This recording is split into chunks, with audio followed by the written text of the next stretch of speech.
வணக்கம் வணக்கம் வணக்கம். ரெயின்போ எஃப்எம் 101.4 ரெயின்போ மேடை கேட்க ஆரம்பிச்சிருக்கீங்க. வீரா கூட ஒரு குழந்தை பிறந்தோன்னு என்ன பண்ணுவாங்க, குழந்தை பிறந்துச்சு அப்படின்னு சொல்லிட்டு லட்டெல்லாம் வாங்கி கொடுப்பாங்க. லட்டு வாங்குறது மட்டும் கிடையாது, அந்த குழந்தைக்கு டயப்பர் வாங்குறதுல ஆரம்பிச்சு அந்த குழந்தை வளர்ந்து பெரிய ஆளாகி வாழ்நாள் முழுக்க வாங்கிக்கிட்டே தான் இருக்கும், ஏதாவது வாங்கிக்கிட்டு தான் இருப்போம் அந்த குழந்தைக்காக. அப்படிப்பட்ட விஷயம் என்னன்னு பார்த்தீங்கன்னா தட் இஸ் கன்சியூமிங், அதாவது நுகர்வுங்கிறது. நுகர்வு அப்படின்னு வரும்பொழுது ஒவ்வொருத்தருமே வாழ்நாள் முழுக்க நுகர்வோராக இருக்கிறோம் அப்படிங்கிறத நம்ம புரிஞ்சுக்கணும். அதாவது கன்சியூமராக இருக்கிறோம். இதை பற்றி ஏன்டா இப்பெல்லாம் சொல்லிக்கிட்டு அப்படின்னு கேட்டீங்கன்னா, இன்னைக்கு நேஷனல் கன்சியூமர் டே, தேசிய நுகர்வோர் தினம். இன்னைக்கு முழுக்க முழுக்க நாம இந்த ஒரு மணி நேரம் தேசிய நுகர்வோர் தினம் சம்பந்தமா தான் பேச போறோம். முக்கியமா கன்சியூமர் அமெண்ட்மெண்ட் பில் 2019, கன்சியூமருக்கான சட்டங்கள் என்ன இருக்கு அப்படின்னு பல விஷயங்கள் டீட்டெயிலா பேச போறோம். அதுக்காக அகில பாரதிய கிராஹக் பஞ்சாயத்து அமைப்பினுடைய தமிழ்நாடு, கேரளா, புதுச்சேரி அமைப்பு செயலாளர் எம்.என். சுந்தர் நம்ம கூட இன்னைக்கு ஜாயின் பண்றார். ஸோ லெட்ஸ் வெல்கம் திரு எம்.என். சுந்தர் அவர்கள். வணக்கம் சார், எப்படி இருக்கீங்க? வணக்கம் சார், ரொம்ப சந்தோஷம். மிக்க மகிழ்ச்சி சார். இந்த அகில பாரதிய கிராஹக் பஞ்சாயத்து அமைப்பை பார்த்தோம்னா 1974 தொடங்கியிருக்காங்க. இதில் என்ன இன்ட்ரெஸ்டிங்கான விஷயம்னா, இந்த கன்சியூமர் ஆக்ட் வந்ததே 1986 தான். ஆனால் அதுக்கு முன்னாடியே இது தொடங்கப்பட்டிருக்கு. அதற்கான காரணம் என்ன சார்? இந்த அமைப்பு துவங்கினது 1974. இந்த பாதுகாப்பு சட்டமானது வந்தது 1986. இருந்தாலும் கூட இந்த அமைப்பு ஆரம்பித்த காலகட்டத்திலிருந்து நுகர்வோருடைய பணியை செய்யும் போது வரக்கூடிய பிரச்சனைகள், இடையூறுகள், அதில் நாம் எடுத்துரைக்க வேண்டிய விஷயங்களெல்லாம் பரிசீலனை பண்ணி இது ஒரு சட்ட ரீதியான அவங்களுக்கு ஒரு உரிமையை நிலைநாட்டுவதற்காக சட்டபூர்வமான ஒரு அங்கீகாரம் பெற்றுத்தரணுன்றதுக்கான விஷயங்களெல்லாம் நாம் திட்டமிடக்கூடிய பணி மிக முக்கியமானது. ஏன்னா அரசியல் சாசனப்படி இந்த விஷயத்தை ஒரு சட்டம்னு கொண்டு வரணும்னா பல்வேறு விதமான விஷயங்களை பற்றி நாம் யோசனை பண்ணணும். இதை நிறைவேற்ற போகிறது இந்த அமைப்பு இல்லைன்னா கூட நிறைவேற்றுவதற்கு முன்னோடியாக இருக்கக்கூடிய அரசாங்கத்துக்கு நாம் இந்த விஷயத்தை சொல்லும்போது பல்வேறு விதமான விஷயங்களை பற்றியும் நாம் தகவல் தர வேண்டியிருக்கு. அதுக்கு உண்டான ஒரு ப்ரிப்பரேட்டரி பீரியடு அது மாதிரி இருந்தது இந்த காலகட்டம். ஸோ இந்த சட்டம் யாருக்கெல்லாம் பொருந்தும்? கன்சியூமர்ஸ் எல்லாருக்குமே இது பொருந்தும் அப்படின்னு எடுத்துக்கலாமா? உண்மையாகவே கன்சியூமர் அப்படின்றது குழந்தையிலிருந்து கடைசி மூச்சில் இருக்கக்கூடிய உயிர் வாழக்கூடிய எல்லாருக்குமே பொருந்தும். ஸோ இன்றைக்கு காலகட்டத்தில் 144 கோடின்றாங்க ஜனத்தொகை, அத்தனை பேருக்குமே பொருத்தமானது. இதில் யாருக்குமே விதிவிலக்கு அப்படின்னு சொல்லவே முடியாது, எல்லாருக்குமே உண்டு. இன்றைக்கி ஆன்லைனில் கன்சியூம் பண்ணுறவங்களுடைய எண்ணிக்கை நாளுக்கு நாள் அதிகரிச்சிட்டே வருது. இ-காமர்ஸ் ரொம்ப சூப்பராக பெர்ஃபார்ம் பண்ணிக்கிட்டு இருக்கு, நிறைய பேர் அதில் வாங்கிக்கிட்டு இருக்கிறாங்க. ஆனால் அப்போது நிறைய பிரச்சனைகளும் அவங்களுக்கு இருக்குது. நிறைய தடவை பார்த்தீங்கன்னா இதுதான் 100% கேரண்டி கொடுக்குற மாதிரியான விளம்பரங்களை பார்த்து ஏமாந்து போகிறவங்கலாம் இருக்கிறாங்க. அப்படி ஏமாறும் பொழுது சட்டம் எந்த அளவுக்கு சப்போர்ட் பண்ணுது? இந்த டிஜிட்டல் டெக்னாலஜி சம்பந்தப்பட்ட எந்த விஷயங்களும் அந்த காலகட்டத்தில் கிடையாது. 1986 பீரியடில் இந்த டிஜிட்டல் யுகம் கிடையாது. இதெல்லாம் பிற்கால வளர்ச்சியில் வந்தபோது இப்போது அதுலேயும் ஆன்லைனில் பார்த்துட்டு வராங்கிறாங்க. ஆமாம், பார்த்துட்டு வாங்கும்போது அவங்களுக்கு அந்த அன்றைக்கி இருக்கக்கூடிய ஒரு தூண்டுதலாம் அங்கே வாங்கிடுறாங்க. ஆனால் வாங்கின பிறகு அது தன்னுடைய வீட்டுக்கு பிரித்து பார்த்த பிறகு நான் எதிர்பார்த்தது இதுவே கிடையாது அப்படின்ற மாதிரி செங்கல்லாம் வந்திருக்கு. அந்த மாதிரி இருக்கிற காரணத்தினால அப்பா அவங்களுக்கு என்ன பண்ணுறதுன்னு புரியாமல் பல பேர் தவிக்கிறாங்க. ஸோ இந்த பிரச்சனையை நாம் அனுபவத்தில் கண்ட பிறகு தான் நாம் அரசாங்கத்துக்கு சொன்னோம். அதனுடைய ஒரு விளைவாகத்தான் 2019 வருஷத்தில் புதிய இந்த நுகர்வோர் பாதுகாப்பு சட்டமானது நமக்கு கிடைச்சிருக்கு. நாம் ஒரு பொருளை வாங்கும்போது அதில் ஒரு சில நேரங்களில் நாம் ஒரு பழுதை கண்டறிகிறோம். அந்த மாதிரி இருக்கும்போது இதுக்கு யார் பொறுப்பு அப்படின்ற ஒரு கேள்வி நமக்கு நேரிடுது. அதனால் நமக்கு அந்த பொருளை வாங்கிறதுனால உடல் பாதிப்பும் ஏற்பட்டிருக்கலாம், உயிர் இழப்பும் கூட ஏற்பட்டிருக்கலாம். அதனால் நமக்கு ஒரு பெரிய அளவில் பண இழப்பும் கூட ஏற்பட்டிருக்கலாம். அப்போது இந்த விதமான இழப்புகளெல்லாம் இருக்கும்போது இதுக்கு யார் பொறுப்பேற்பாங்க அப்படின்னு சொல்லும்போது ஒவ்வொருத்தரும் என்ன பண்ணுவாங்கன்னா, இது ஏன் பொறுப்பு இல்லை, ஓம் பொறுப்பு இல்லை அப்படின்னு சொல்லுவாங்க. ஆனால் உண்மை என்னன்னு சொன்னால், இந்த மாதிரி ஒரு விஷயம் நடக்கும்போது அதுக்கு 3 பொறுப்பாளர்களுமே இருக்காங்க. அதை யார் தயார் பண்ணாங்களோ அந்த மேனுஃபேக்சரர், ஓகே அதை யார் விற்பனை செய்தார்களோ அந்த செல்லர் விற்பனையாளர், அதை தவிர்த்து அதை சர்வீஸ் ப்ரொவைடர். ஓகே ஸோ இவங்க எல்லாருமே இந்த 3 பேருக்குமே ஒரு ஜாயிண்ட் ரெஸ்பான்சிபிலிட்டி என்பது உண்டு. இது வெறும் கம்பெனி ஃபால்ட்டு அப்படின்னு சொல்லிட்டு தப்பிக்க முடியாது அப்படின்றத சட்ட ரீதியாகவே சொல்லப்பட்டு. ஓகே இப்போ ஒருத்தர் கார் வாங்குறாரு சார், கார் வாங்குறாரு, புது காரு. அந்த காரில் ஒரு மரத்தில் மோதிடுறாரு. அந்த டைமில் ஏர் பேக் ஒர்க் ஆகலை. இப்போது அந்த காரை மேனுஃபேக்சர் பண்ண கம்பெனி, அந்த காரை விற்ற டீலர், இவங்க எல்லாருமே பொறுப்பேற்றுக்கணும் அப்படின்னு சொல்ல வரீங்களா? அதிலிருந்து மெயினாக முதல்ல கேள்வி கேட்கப்பட வேண்டிய இடம் வந்து மேனுஃபேக்சரர் கிட்ட தான் போகணும். ஆனால் அந்த விஷயத்தை வந்து அதில் ஜாயிண்ட்டாக இவங்களையும் நாம் நிச்சயமாக சேர்க்கலாம். இப்படிப்பட்ட ஒரு தவறிய ஒரு ஒரு எனக்கு இழப்பை ஏற்படுத்திய வகையில் இந்த பொருளை விற்ற உங்களையும் நாங்கள் ஒரு பார்ட்டியாக நாங்கள் சேர்க்குறோம் அப்படின்னா அவங்களுக்கு ஒரு ஜாயிண்ட் ரெஸ்பான்சிபிலிட்டி ஆகுது. ஓகே இல்லை, அவங்க தப்பிக்கிறது வாய்ப்பு இருக்குல்ல. இதுக்கு முன்னாடி நிறைய கார் விற்றுருக்கோம் இதே பிராண்டில் இதே மாடலில், அப்படிலாம் நடக்கவே இல்லை. பட் உங்களுக்கு மட்டும் இது நடந்திருக்கு, அதுக்கு நாங்கள் என்ன சார் பண்ண முடியும்னா அவங்க கை விரிக்கலாம்ல. அப்படி விரிக்க முடியாது. ஏன்னா அதுக்கு தான் நீங்கள் கேரண்டின்னு கொடுக்குறீங்க, வாரண்டின்னு கொடுக்குறீங்க. அப்படிலாம் கொடுத்துருக்கும் போது அந்த குறிப்பிட்ட பீரியடுக்குள்ளே ஒரு தப்புகள் நடந்ததுன்னு சொன்னால் நிச்சயமாக நீங்கள் பொறுப்பு. சமீபத்தில் ஒரு உதாரணம் எடுத்துக்கொண்டா கூட சமீபத்தில் ஒருத்தர் கார் வாங்கினார். ஓகே அதில் வந்து ஒரு ப்ராப்ளம் இருக்குன்றதை கொண்டு வந்து போய் சொன்னார். என்னென்னு பார்த்துட்டு கொஞ்ச நேரத்தில் சரி பண்ணி கொடுத்தாங்க. ஆனாலும் கூட திருப்பி கொண்டு போனார், ஓட்டி பார்த்தாரு, திருப்பி ப்ராப்ளம் வருது. ஸோ 2 முறை இந்த மாதிரி ப்ராப்ளம் வந்த பிறகு அவர் சொன்னார், திருப்பி நீங்கள் கொண்டு வர சொல்கிறீங்க. அப்போ இதில் நான் ஸ்டடி பண்ணி பார்த்தபோது எனக்கு தெரிஞ்ச ஒரு நுணுக்கத்தை பார்க்கும்போது இது ஏதோ என்ஜின் ப்ராப்ளம் இருக்குது அப்படின்ற மாதிரி நினைக்கிறோம். ஆகவே நீங்கள் அதை பாருங்கன்னு சொல்லும்போது ஆமாம் சார் இது என்ஜின் ப்ராப்ளம் இருக்குன்றத அவங்களே ஒத்துக்கிட்டாங்க. ஓகே அதை முதல்ல நாங்கள் அதை சரி பண்ணி கொடுக்குறோம் அப்படின்னாங்க. ஆனால் என்ஜின் அப்படின்றது வந்து ஒரு காரினுடைய ஒரு முக்கியமான அம்சம். அதில் ப்ராப்ளம் வந்ததுன்னு சொன்னோன்னா எப்போவுமே அதிகமான செலவினத்தை வைக்கும். அதனால் அவர் என்ன பண்ணாருன்னா, நான் அதை ஒத்துக்க மாட்டேன். எப்போ அது என்ஜின் ப்ராப்ளம்னு சொல்லும்போது இட் இஸ் ஏ மேஜர் ப்ராப்ளமாக இருக்கிறதுனால நீங்கள் காரையே மாற்றி கொடுக்கணும்னு சொன்னாங்க. இவங்க வந்து இல்லை சார் நாங்கள் உங்களுக்கு சரி பண்ணி கொடுக்குறோம்னாங்க. ஆனால் கடைசியாக அவருக்கு அந்த காரானது இப்போ ரீப்ளேஸ்மெண்ட்டு கொடுத்து இப்போ மாற்றி கொடுக்குறாங்க. சார் உங்கள் வெப்சைட்டை பார்க்கும்போது ஒரு இண்டிவிஜுவலுக்கு ஏற்படக்கூடிய நுகர்வோர் பிரச்சனை என்ன இருக்குங்கிறத தாண்டி பொதுவாக மேசிவான க்ரௌடுக்கு நிறைய மக்களுக்கு ஒரு பிரச்சனை வருதுன்னா அதை சரி பண்ணக்கூடிய வேலைகளை நீங்கள் அதிகமாக ஈடுபடுறீங்க அப்படிங்கிறது எனக்கு தெரியுது. ஸோ இது வரைக்கும் சார் 1974 இருந்து 2025 வரைக்கும் நிறைய விஷயங்கள் நீங்கள் பண்ணியிருப்பீங்க. ஸோ குறிப்பிடத்தகுந்த சில மாற்றங்கள் வந்து இந்திய அரசாங்கத்தில் நாங்கள் சொன்னதெல்லாம் நடந்திருக்கு, எங்களுடைய முயற்சியால் நடந்திருக்கு அப்படின்னா உங்களுடைய சாதனைகளாக எதெல்லாம் சொல்லுவீங்க? தமிழக நேயர்களுக்காக நம்ம பேசும்போது மிகப்பெரிய சாதனையாக நான் 2 விஷயத்தை குறிப்பிட நினைக்கிறேன். முதலாவதாக சாதாரணமான எளிய மக்கள் பயன்படுத்தக்கூடிய ஒன்று ரேஷன் கடைகள் இருக்குது. ஆமாம், இந்த ரேஷன் கடைகளில் பொருளை வாங்குவதற்கான ஒரு வசதியை ஏற்படுத்தி கொடுக்கணும்னு ஒரு முயற்சி பண்ணது இந்த அமைப்பு. ஏன் அந்த முயற்சி எடுத்தோன்னு சொன்னால், அடிக்கடி பார்க்கும்போது கள்ளக்கடத்தல்கள் நடந்து கொண்டு இருந்தது. அந்த கள்ளக்கடத்தல் நடத்துவதற்கு எப்படி வாய்ப்பு கிடைக்குதுன்னு பார்த்தா, முன்காலத்துலலாம் இப்போ தான் இந்த ஆதார அடிப்படையிலலாம் கொடுக்குறாங்க. ஆனால் முன்காலத்தில் அதெல்லாம் கிடையாது.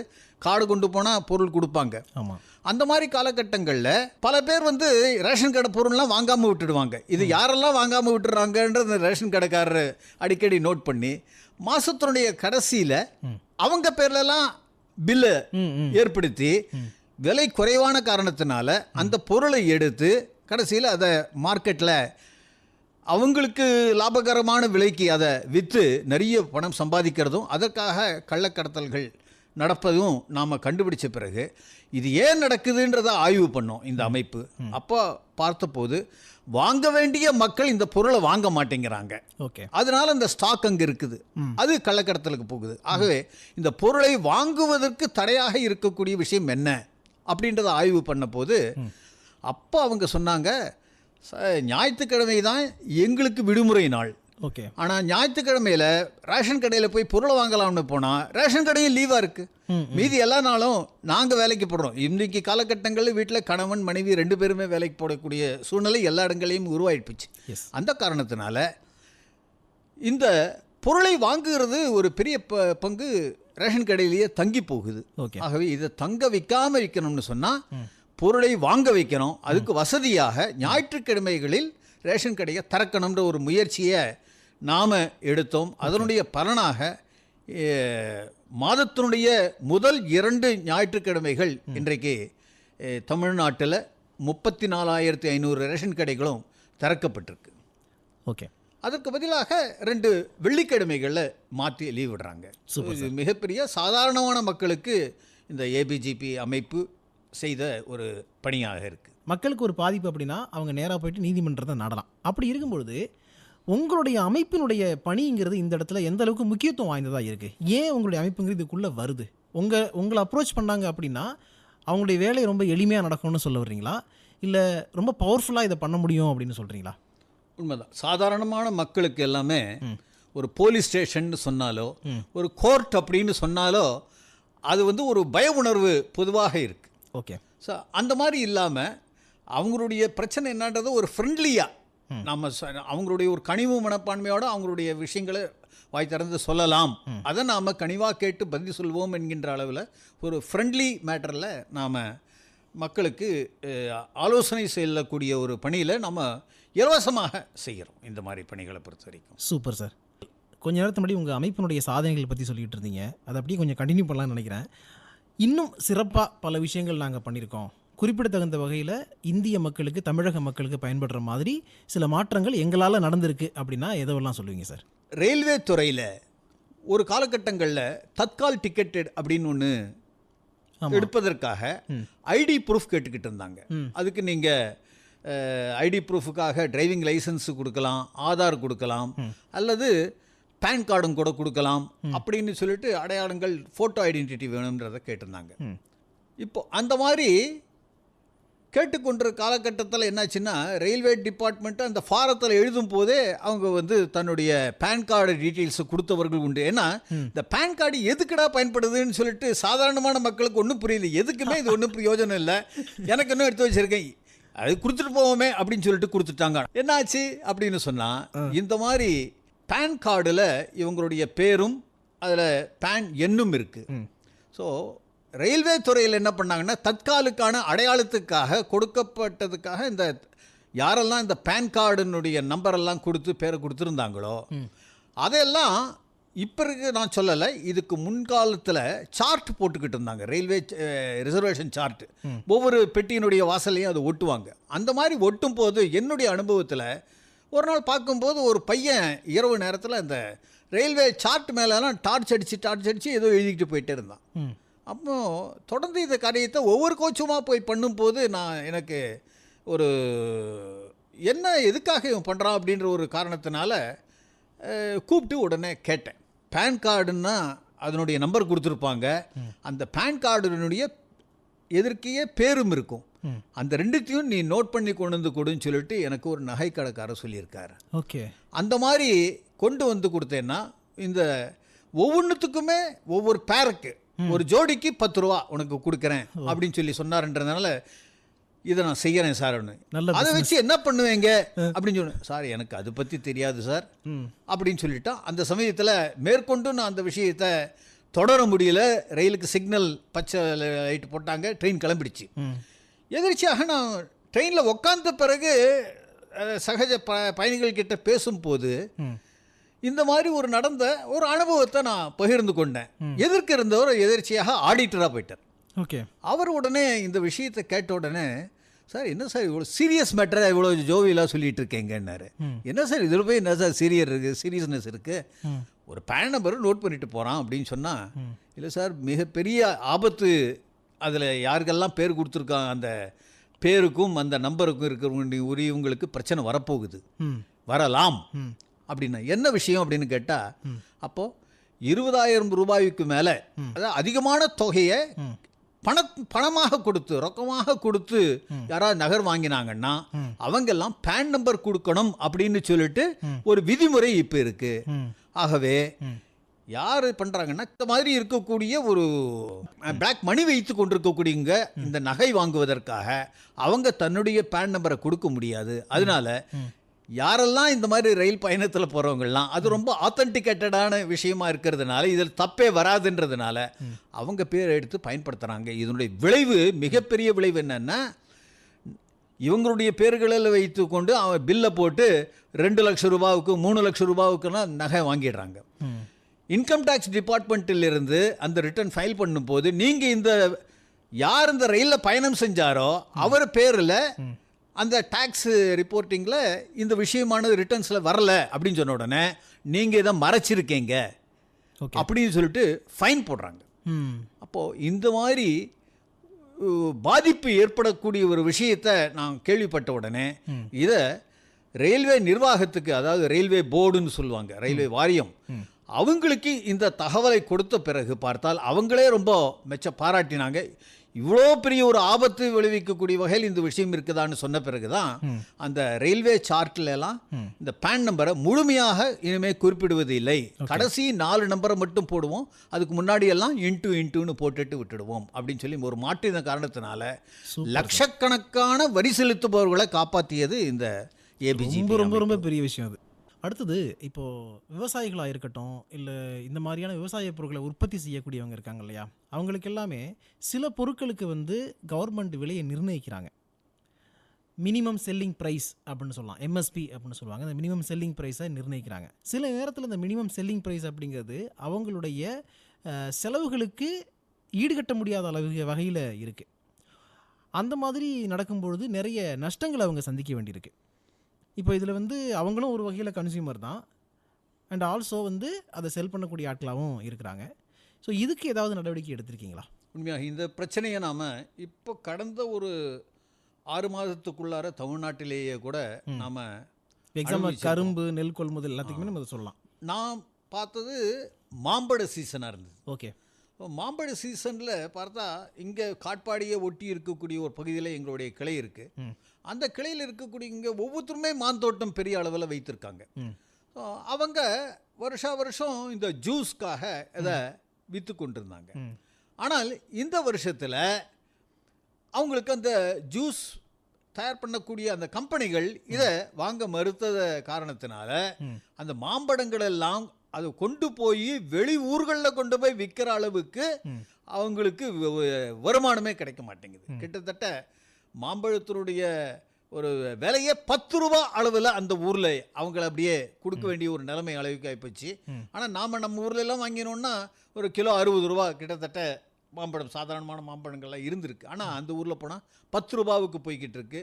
அதையும் தாண்டி நாங்கள் அது விற்கவும் முடியலன்ற ஒரு நிலைமையெல்லாம் வந்த போது அப்போ நாம் பக்கத்தில் இருக்கக்கூடிய பார்டர் ஏரியா, அங்கே இருக்கக்கூடிய, அது வேறு மாநிலமாக போச்சு, ஆந்திரா மாநிலமாக போச்சு, அங்கே இருக்கக்கூடிய மாநிலத்தில் பேசி அந்த மாம்பழத்தை வாங்கி கொள்வதற்கான ஒரு ஏற்பாடை நாம் பண்ண காரணத்தினால கொஞ்சம் அவங்களுக்கு உதவிகரமாக இருந்திருக்க முடியுது. ஆனால் இதே பிரச்சனையை இப்போது தமிழக அரசாங்கமே கூட இதை கையாண்டு மத்திய அரசாங்கத்தோட இந்த விஷயத்தை பேசி ஒரு லாபகரமான வகையில் இந்த பிரச்சனையை தீர்ப்பதற்கான ஒரு முயற்சிகளை மேற்கொண்டிருக்காங்க.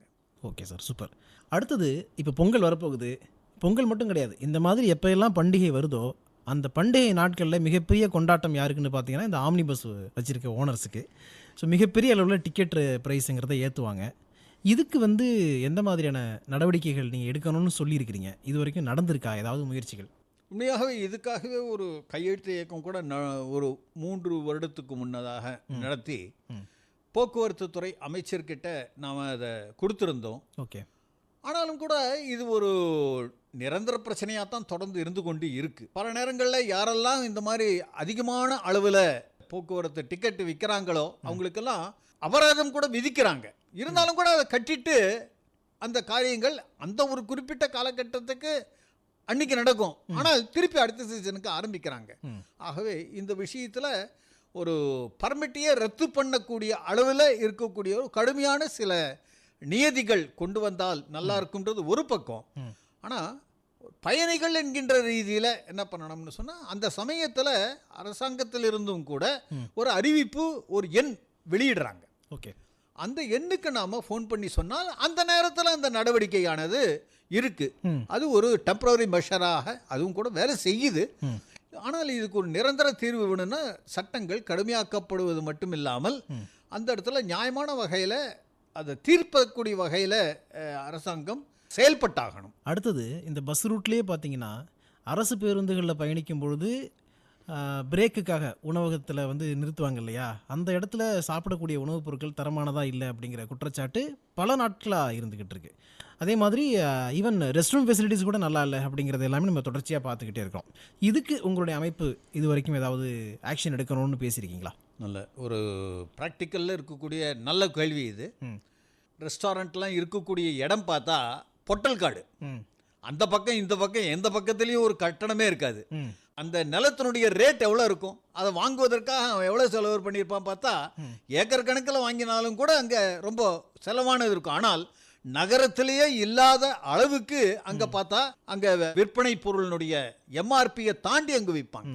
அது மட்டும் இல்லாமல் கழிப்பறைகள் என்பது இந்த விஷயத்தில் நமக்கு முக்கியமாக தெரிஞ்சுக்கணும். கழிப்பறைகள் நவீன கழிப்பறைகள் பார்த்தா அது பேர் தான் நவீனமாக இருக்குமே தவிர அது எங்கே பல இடங்கள்லையும் கட்டணங்கள் வசூல் பண்ணக்கூடியதாகத்தான் இருந்து கொண்டிருக்கு.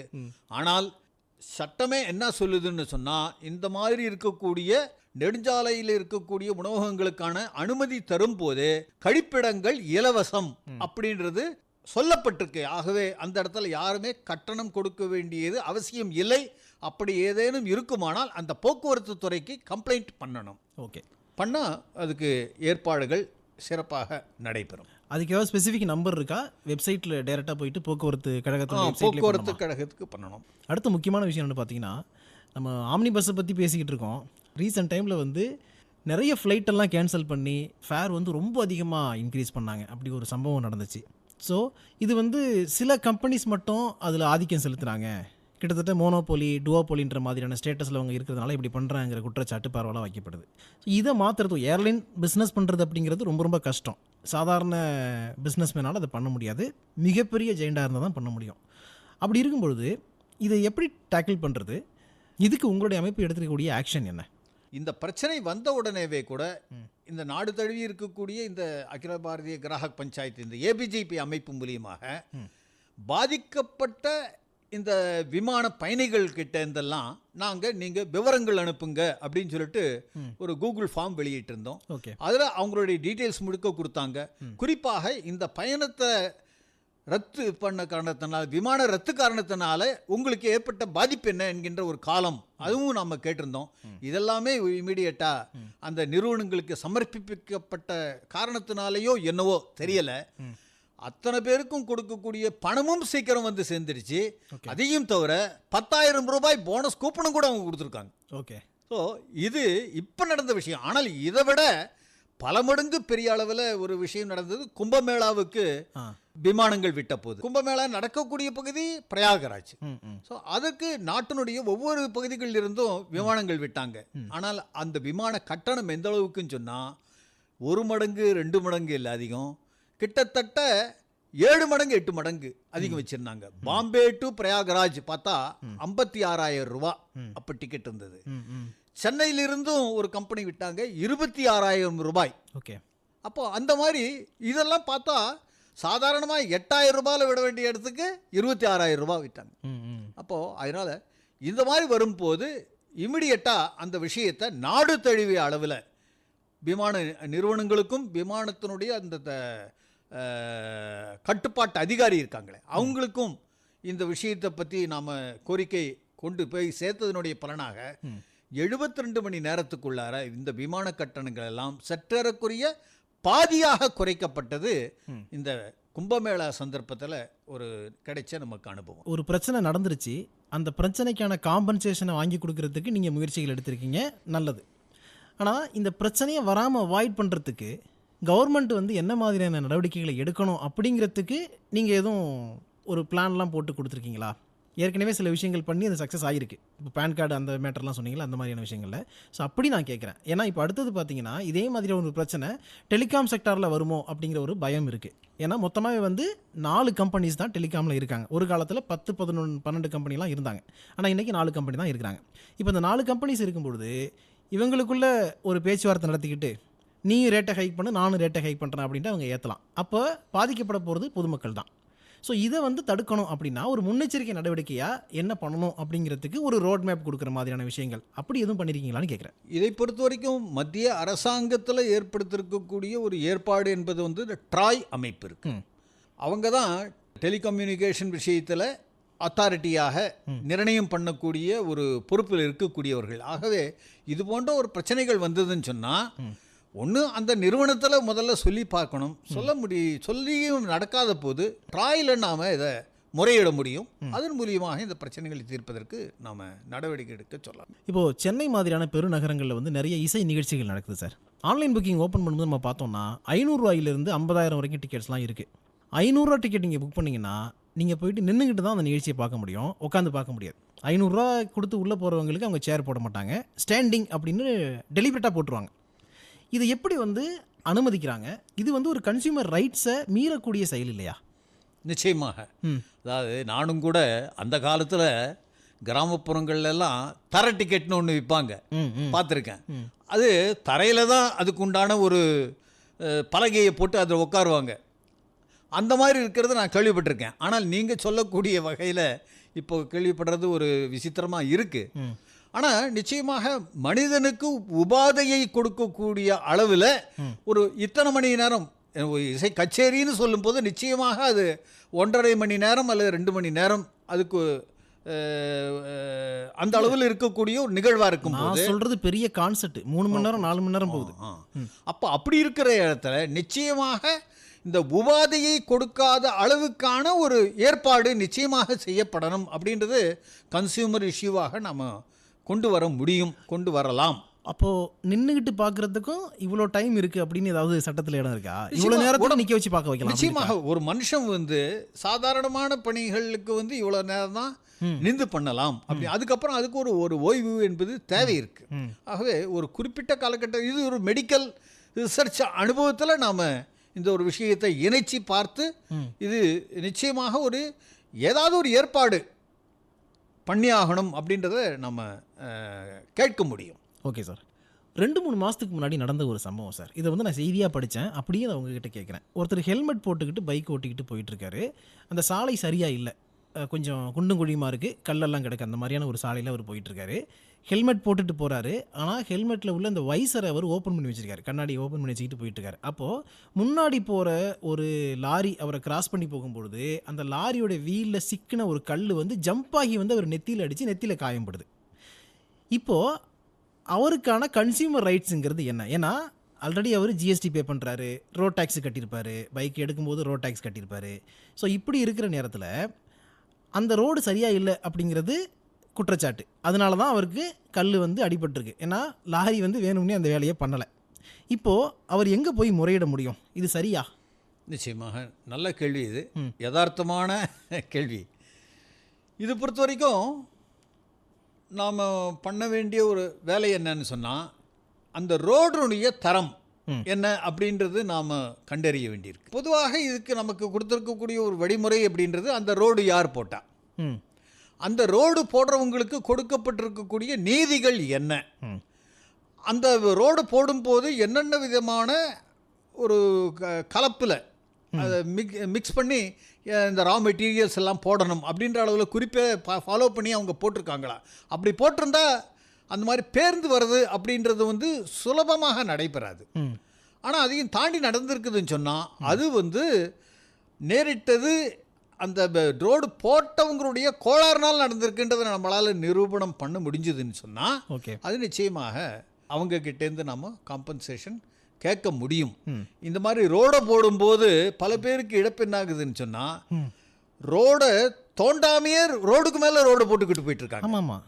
அதனால என்ன ஆகுதுன்னு சொன்னால் பல இடங்களில் ரோடு மேலே போயிடுது, வீடுகள் கீழே வந்துடுது.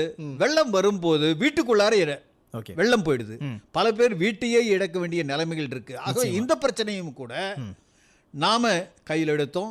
அரசாங்கத்துக்கு இந்த விஷயத்தில் நாம கொண்டு போன பிறகுதான் ஒரு கடுமையான ஒரு சட்டமானது இப்போ போடப்பட்டிருக்கு. என்னன்னு சொன்னால், எந்த ஒரு புதிய ரோடு போடும் போதும் பழைய ரோடை பேத்து எடுத்து அதுக்கு மேலே தான் புதிய ரோடு போடணும். எந்த காரணம் கொண்டும் அந்த ரோடனுடைய உயரமானது அதிகரிக்கக்கூடாது என்கின்றத இங்கிருந்த ஒரு தலைமை அதிகாரி தமிழகத்தினுடைய இறை என்பவர்கள்லாம் இருந்தபோது அது ஆர்டர்லாம் போட்டிருந்தாங்க. ஓகே. ஸோ அதனால் இப்படியான அந்த பிரச்சனைக்கு ஒரு தீர்வு என்பது தரமான ரோடு போடணும் அப்படின்ற ஒரு முயற்சியை நாம் ஏற்கனவே ஒன்று செஞ்சுருக்கோம். இன்றைக்கி நிறைய பேர் ஹவுசிங் லோன் போட்டு வீடு வாங்குறாங்க. அந்த வீடு தனி வீடாக வாங்குறாங்க, அப்பார்ட்மெண்ட்டில் வாங்குறாங்க. அது ஏதோ ஒரு பிரபல கன்ஸ்ட்ரக்ஷன் கம்பெனி கட்டி கொடுக்குற மாதிரி தான் இருக்குது. அப்போது அவங்க ஒரு உறுதிமொழி படிவத்தில் சைன் பண்ணுறாங்க. 6 மாதத்தில் இந்த ப்ராஜெக்டை நம்ம முடிச்சு கொடுத்துருவோம் அப்படின்னு சைன் பண்ணுறாங்க. இப்போ வாடகை வீட்டில் இருக்க ஒருத்தர் 6 மாதத்தில் புது வீட்டுக்கு போயிடலாம், நம்ம சொந்த வீட்டுக்கு போயிடலாம் அப்படிங்கிற கனவோடு இருக்கிறார். ஆனால் அந்த பர்டிகுலர் கம்பெனி இந்த வேலையை முடிச்சு கொடுக்குதா 6 மாதம்னு பார்த்தீங்கன்னா மோஸ்ட்லி நடக்கிறது இல்லை. அவங்க டிலே பண்ணுறாங்க. அப்படி டிலே பண்ணும்பொழுது இவங்களுக்கு ஒன்று புது வீடு கிடைக்கலங்கிற டென்ஷன் ஒன்று, இன்னொன்று என்னென்னு பார்த்தீங்கன்னா வாடகை இவங்க கட்டிக்கிட்டே இருக்கணும் அப்படிங்கிறது. லோனுக்கு இஎம்ஐயும் கட்டுறாங்க, இந்த பக்கம் வாடகையும் கட்டுறாங்க, டபுள் பர்டன் ஆகுது. இப்போது இந்த மாதிரியான சிச்சுவேஷனில் இவங்க என்ன பண்ணணும் சார்? ஏன்னா பணத்தை ஆல்ரெடி கொடுத்துட்டாங்க, அவங்கள்ட்ட போயிட்டு சண்டை போடவும் முடியாது. என்ன பண்ணணும்? நிச்சயமாக இது எங்கள் அமைப்பில் பொறுத்த வரைக்கும் பூனாவில் எங்களுடைய கிளைகள் இருக்குது. அதில் ரொம்ப இந்த விஷயத்தை அதிகமாக எக்ஸ்பர்ட் அப்படின்னு சொன்னால் அந்த கிளையில் இருக்காங்க. இந்த விஷயத்தில் நிச்சயமாக அந்த கட்டுமான நிறுவனங்கள் குறிப்பிட்ட காலகட்டத்தில் ஹேண்ட் ஓவர் பண்ணுறேன் அப்படின்னு சொன்னதை அவங்க கடைபிடிச்சே தீரணும். அதை தாண்டி ஒரு பீரியடெல்லாம் வரும்போது அதுக்கு உண்டான இழப்பீடு என்பதை நம்ம கொடுத்து தான் தீரணும். ஏன்னா அவங்க சில சமயத்தில் நம்ம வாடும் இடத்தையே கூட எடுத்துக்கொண்டு அந்த இடத்துல கட்டடத்தை கட்டிட்டு ஏற்கனவே 4 பேர் குடியிருந்த 4 வீடுகளாக குடியிருந்த இடத்துல நாங்கள் 8ஆக கட்டிட்டு 4 அவங்க எடுத்துக்கிறாங்க, 4 நமக்கு கொடுக்குறாங்க. அப்போ என்ன ஒப்பந்தமாகுதுன்னா, இது கட்டி கொடுக்கக்கூடிய காலகட்டம் இதுக்குள்ளார நாங்கள் கொடுத்துருவோம், அது வரைக்கும் புதிய வீட்டுக்காக இவ்வளோ ரூபாய் வாடகையை நாங்கள் கொடுக்குறோன்றதையும் ஒப்பந்தத்தில் கையெழுத்து போடுறாங்க. ஓகே. ஸோ அந்த மாதிரி காலதாமதம் ஆச்சுன்னு சொன்னால் அதுக்கு நீங்கள் தான் பொறுப்பு. அந்த இடத்துல நாங்கள் இத்தனை நாளுக்கு தான் கொடுப்போம்னு நாம் சொல்லியிருந்தோம், நீங்கள் இதுக்கப்புறம் நீங்கள் தான் வாடகை கொடுத்துக்கணும், ஆனால் உங்களுக்கு வீடு தாமதமாக கொடுப்போம் அப்படின்னு சொல்ல முடியாது. ஓகே. அடுத்த முக்கியமான விஷயம் ஹெல்த் கேர் செக்டார். இப்போ ஒருத்தர் ஒரு ஹாஸ்பிட்டலுக்கு போகிறாரு, ஒரு சர்ஜரி பண்ணுறாரு. சப்போஸ் அந்த சர்ஜரி தவறாக நடந்துருச்சு அப்படின்னா அதனால் ஏற்படுற இழப்புங்கிறது ரொம்ப பெரிய இழப்பு. சம்டைம்ஸ் உயிர் கூட போகும். அதற்கான இழப்பீடுங்கிறத எப்படி வாங்குறது? நிச்சயமாக நமக்கு ஒரு உரிமையானது இருக்குது. ஆனால் வெறும் தனி மனிதனுடைய ஒரு முயற்சியினால் மட்டுமே இது முடியாது. இதை மருத்துவ நிபுணர்கள் அந்த தவறு நடந்தது என்பதை நிரூபிக்கக்கூடிய வகையில் சான்றுகள் அந்த மருத்துவர்கள் மூலியமாகவே நாம் வாங்கி அதை சமர்ப்பணம் செஞ்சால் தான் அந்த விஷயத்தில் நம்ம தீர்வும் காண முடியும். ஆனால் தீர்வு காணக்கூடிய பிரச்சனை தான் நிறைய விஷயங்களில் இது நடந்திருக்கு. சில சமயங்களில் பார்த்தா வயிற்றுக்குள்ளேயே கத்திரிக்கோலை வச்சு தைச்சிட்டாங்கன்ற மாதிரிலாம் கூட நடந்திருக்கு. கவனக்குறைவில் இந்த மாதிரி விஷயங்களும் கூட நடக்குது. இல்லை, நான் கொஞ்ச நாளைக்கு முன்னாடி ஒன்று பார்த்தேன். ஒருத்தர் டென்டிஸ்ட்டு போயிட்டு ஏதோ சர்ஜரி பண்ணியிருக்காரு, பல் எடுத்திருக்காரு, அந்த மாதிரி ஏதோ பண்ணியிருக்காரு. அவர் என்ன சொல்கிறாருன்னா, நான் தண்ணி குடித்தானா மூக்கால் தண்ணி வருதுங்கிறார். பல்லுக்கு மேலே இருக்க அந்த ஈர் பகுதியில் தவறான ஒரு ஆப்ரேஷனை பண்ணியிருக்காங்க. அதனால் அந்த மாதிரி ஒரு பெரிய மிஸ்டேக் நடந்து போச்சு. இப்போ அது அவரால் அதை சரி பண்ணவே முடியல. இது எவ்வளோ பெரிய இழப்பு? உரிய நடவடிக்கை நிச்சயமாக எடுக்க முடியும் இதில். ஆனால் தேவையானது மருத்துவ ரீதியான ஒரு நிரூபண சான்று.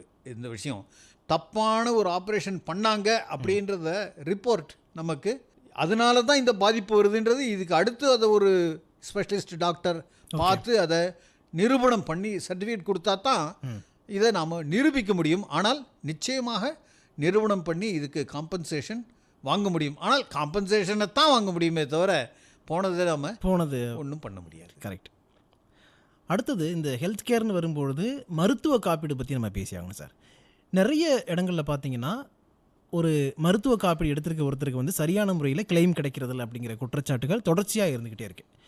அண்ட் இன்னொரு விஷயம் அந்த பாலிசியை கொடுத்த ஏஜென்ட் என்ன ஏமாத்திட்டாரு அப்படின்னு நிறைய பேர் சொல்கிறாங்க. நான் இதெல்லாம் என்கிட்ட சொல்லவே இல்லை, சொல்லாமே கையெழுத்து வாங்கிட்டு போயிட்டாரு அப்படின்றாங்க. பட் அந்த தரப்பில் அந்த நிறுவனத்தை நீங்கள் கேட்டோம் அப்படின்னா அவங்க சொல்கிறது என்னென்னா, நாங்கள் எல்லாமே டேர்ம்ஸ் அண்ட் கண்டிஷன்ஸ்லாம் போட்டிருக்கோம், அதை படித்து பார்த்துட்டு தானே அவர் சைன் போட்டார் அப்படின்னு கோர்ட்டில் சொல்லிவிடுவாங்க ஈஸியாக. பட் அந்த டேர்ம்ஸ் அண்ட் கண்டிஷன்ஸ்னு வரும்பொழுது அது ஒரு 20 பேஜுக்கு இருக்குன்னு வச்சிங்களேன். ரொம்ப ரொம்ப சின்ன சின்ன இடத்துல 20 பேஜுக்கு இருக்கும். அதை படிக்கிறதுக்கு ஒரு 10 நாள் ஆகுன்ற மாதிரி இருக்குது. 99% இதை யாரும் படித்து பார்க்குறதுக்கு நேரம் ஒதுக்கிறது கிடையாது. இப்போது இதை எளிமைப்படுத்தி சொல்கிறதுக்கு உங்களுடைய அமைப்பு மூலமாக ஏதாவது கோரிக்கைகளை வச்சுருக்கிறீங்களா? ஐஆர்டிஐக்கோ இல்லை அரசு அமைப்புகளுக்கோ வச்சுருக்கீங்களா?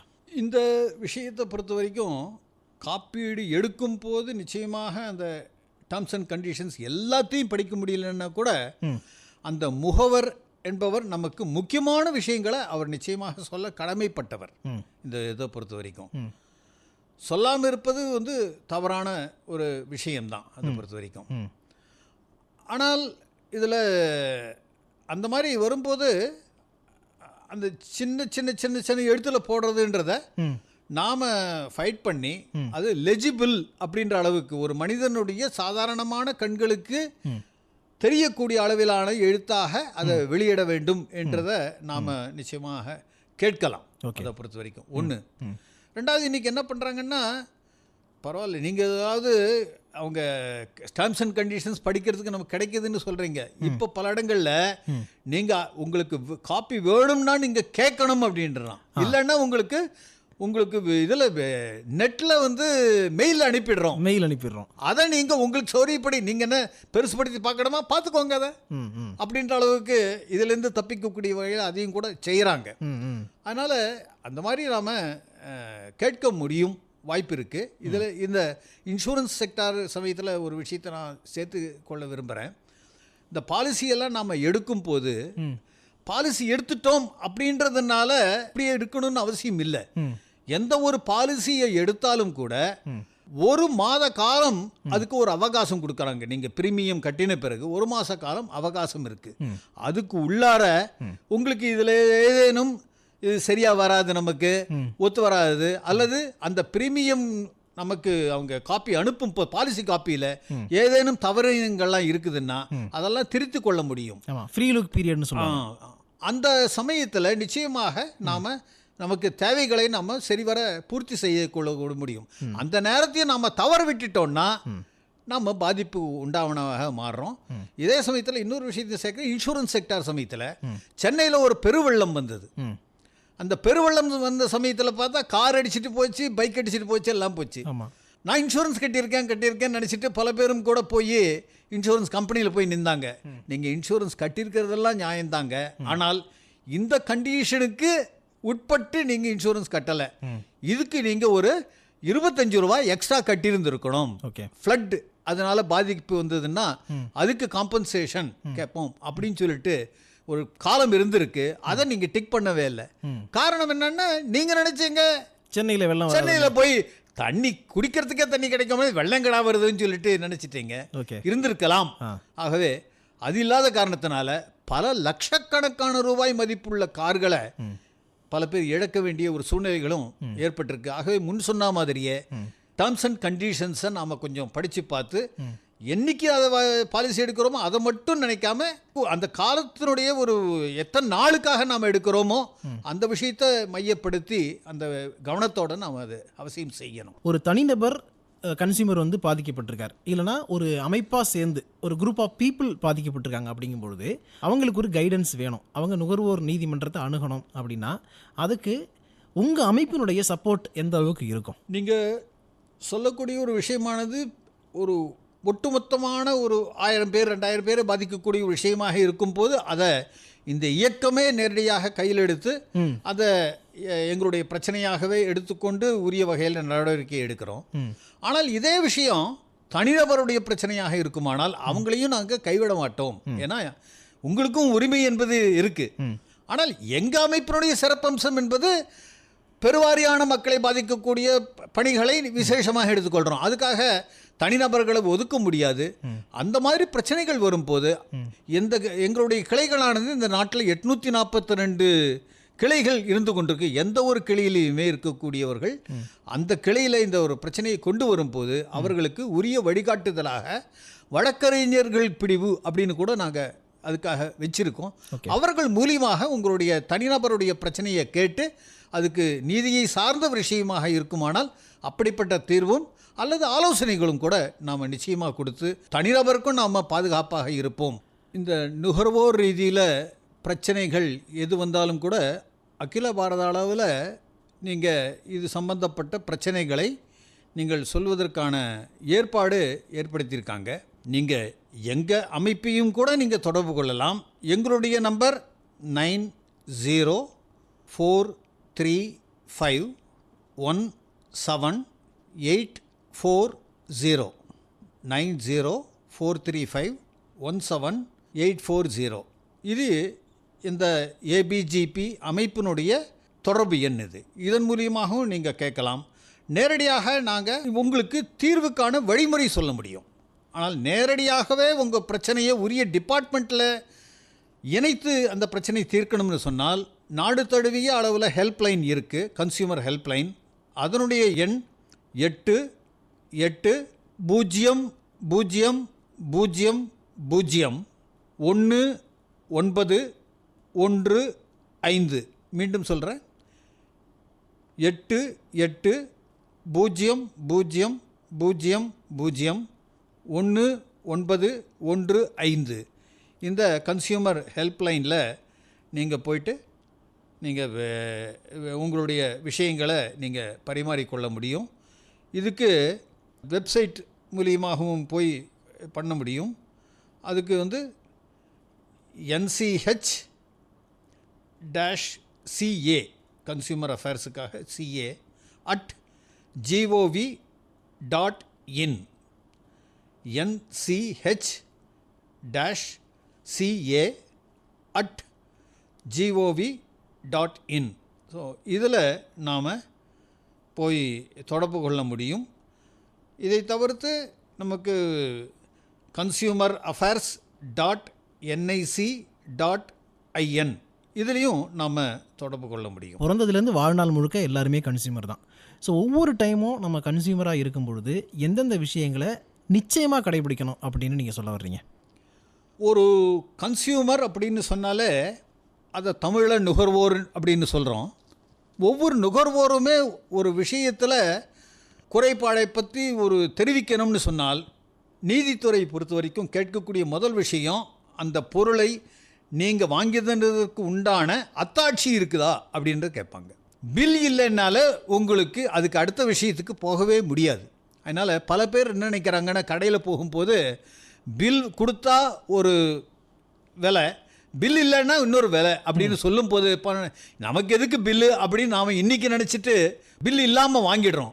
ஆனால் இப்போ உதாரணமாக ஒரு தங்க நகையெல்லாம் வாங்குறீங்கன்னு வச்சுக்கோங்க, அதெல்லாம் உங்களுடைய யுகத்தை தாண்டி உங்களுடைய பாரம்பரியத்தெல்லாம் பயன்படுத்துவாங்க.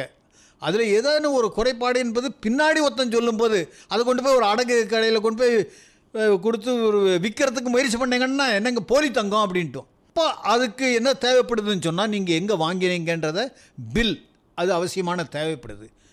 நகையை பொறுத்த வரைக்கும் இப்போது அதில் ரொம்ப பாதுகாப்பு ஏற்பாடுகளோட விற்கிறாங்க. அதனால் நாம் பில் இருப்பது ரொம்ப அவசியமானது. பொருள் போன்ற விஷயங்கள் நாம் வாங்கும்போது அவசியமாக எம்ஆர்பி பார்த்து வாங்கணும்.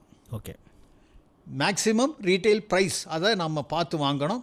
அந்த பொருளுக்கு பேக்கெட்டுக்கு மேலே அது உணவுப் பொருளா அப்படி போன்ற விஷயத்துலலாம் நிச்சயமாக அதனுடைய காலாவதி டேட் போட்டிருப்பாங்க, எக்ஸ்பைரி டேட் போட்டிருப்பாங்க. அதுக்கு உட்பட்ட தேதிகளில் இருக்கக்கூடியதை நம்ம வாங்கணும். காலாவதி முடிஞ்ச இதில் யாராவது ஸ்டிக்கர்லாம் ஒட்டியிருந்தாங்கன்னா அது நாம் வாங்கக்கூடாது. அது உடம்புக்கு பாதகத்தை விளைவிக்கக்கூடியதாக இருக்கும். அப்படி யாராவது ஒரு பொருளை வாங்கி நீங்கள் சாப்பிட்டு விளைவுகள் வந்தால் அதுக்கு அந்த வித்த நிர்வாகம் பொறுப்பு. ரொம்ப ரொம்ப நன்றி சார். இவ்வளோ நேரம் நிறைய விஷயங்கள் ரொம்ப டீட்டெயிலாக எக்ஸ்பிளைன் பண்ணியிருக்கிறீங்க. கன்சியூமர் ரைட்ஸ் பற்றியும் சட்டங்கள் பற்றியும் ஒவ்வொரு நுகர்வோரும் எந்தெந்த விஷயங்களை கடைபிடிக்கணும் அப்படின்னு சொல்லியிருக்கிறீங்க. இதே மாதிரி இன்னொரு சந்தர்ப்பத்தில் நம்ம இன்னும் டீட்டெயிலாக பல விஷயங்கள் பேசுவோம். Thank you so much. மிக்க நன்றி.